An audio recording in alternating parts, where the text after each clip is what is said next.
सभी भगवान भक्तों को मेरा जय श्री राम प्रणाम।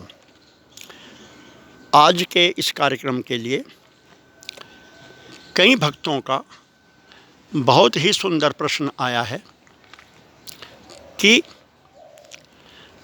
हम सब जीवों के अंदर जो बड़ी भारी कामनाएं और वासनाएं, इच्छाएं, डिजायर भरी पड़ी हैं, उसका क्या कारण है। ये बहुत सुंदर प्रश्न है और इसका संक्षेप में उत्तर यह है देंगे हम कि जीवों के अंदर ये जो जितनी भी कामनाएं, वासनाएं, इच्छाएं, डिजायर हैं, ये सब भगवान के गुण हैं। क्योंकि ईश्वर अंश जीव अविनाशी सतचेतन घन आनंद राशि, हम जीवात्माएं भगवान का ही अंश हैं और हमारे अंदर जो भी कुछ है वो सब भगवान का ही अपना निजी संपत्ति है। परंतु अंतर इतना है कि यही कामनाएं और वासनाएं जब भगवान के अंदर होती हैं तो उनका नाम होता है आनंद का अनुभव करने की भगवान की संकल्प इच्छा से अकाम्यत तदैक्षत। उसने इच्छा की, उसने ये संकल्प किया क्या कि एको अहम बहुश्याम प्रजायेति, मैं एक हूँ, मैं नाना रूपों में, बहुत रूपों में प्रकट हो जाऊँ। तो वो अनंत जीवों, जड़ चेतन और जगत के रूप में भगवान प्रकट हो गए। वो उनमें से हम भी कुछ जीव हैं, मैं और आप जैसे। तो हमारे अंदर भी जो भगवान का वो मौलिक गुण धर्म है कामना का, यानी अपने आनंद स्वरूप, आनंद घन स्वरूप का अनुभव करने का, दर्शन करने का नाना रूपों में, जीव जगत के रूप में, वो हमारे अंदर भी ज्यों का त्यों विद्यमान है।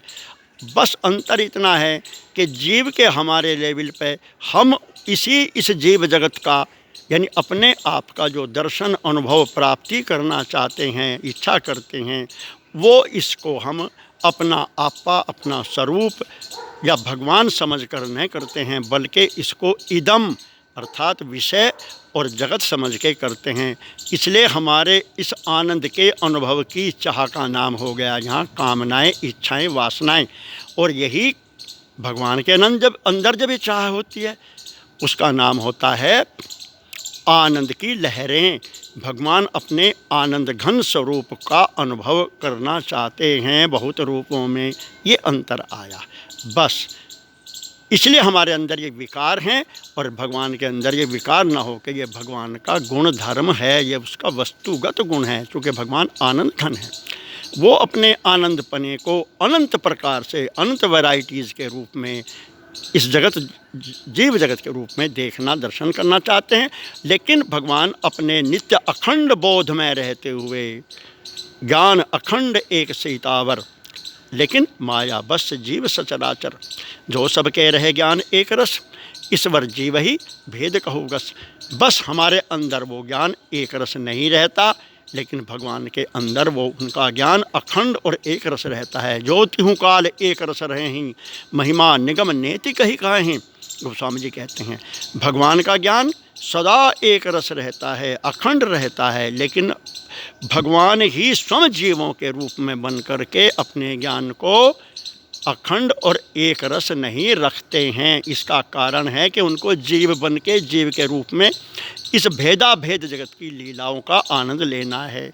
अगर भगवान ने जीवों के रूप में अपना ज्ञान एक रस कर लिया तो फिर ईश्वर जीव ही भेद कहूकस, फिर कोई भेद ही नहीं रहने का जीवों के और भगवान के रूप में। तो भगवान की लीला का क्या होगा फिर। इसलिए भगवान हमें वो बोध तो कराते हैं अपने ज्ञान का, आनंद का, लेकिन थोड़ा थोड़ा अल्पकालिक कराते हैं। और उसमें उनका ये कहना है कि इस ज्ञान को गांठ बांध करके अपने हृदय में रखो और बीच बीच में मेरे सगुण साकार रूप जगत को भी जगत ही मान करके इसकी लीला करो, लेकिन समझो मुझे ही अंदर से, बाहर से केवल श्रद्धा रखो। तो इसलिए हमारी ये कामनाएं और वासनाएं कहे जाती। इसमें जीव का कोई दोष या रोल नहीं है, ये सब भगवान की ही लीला होती है। भगवान ही जीवों के रूप में अपनी आनंद की लहरों का और अपने ज्ञान घनपने का अनुभव साक्षात करते हैं जीव जगत के रूप में। जय श्री राम, सीताराम, बहुत बहुत धन्यवाद। जय श्री राम। यदि आपको ये वीडियो पसंद आए जो तो आप इसको लाइक करें और इसको आप शेयर करें, सब्सक्राइब करें। जय श्री राम। करो बंद।